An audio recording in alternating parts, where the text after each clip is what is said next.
আমার প্রিয় ভাইরা, আসুন আরেকটি আমল হলো ঈশা এবং ফজরের নামাজ জামাতের সাথে আদায় করা। ঈশার নামাজেও কিছু মুসল্লি পাওয়া যায়, মোটামুটি অর্ধেক মসজিদ ভরে, কিন্তু ফজরের নামাজে পাওয়াটা খুব কঠিন।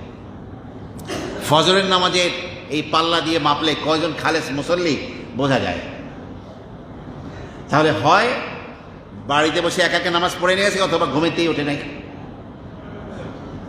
আমার প্রিয় ভাইরা, হযরত উকবা ইবনে আমির বলেন, সালাতুল ইশা'i ফি জামাআতিন তা'দিলু হাজ্জাতান, জামাতের সাথে ঈশার নামাজ আদায় করা এটা একটি হজের সমতুল্য। কোন নামাজ? ঈশার নামাজ জামাতের সাথে আদায় করা কিসের সমতুল্য?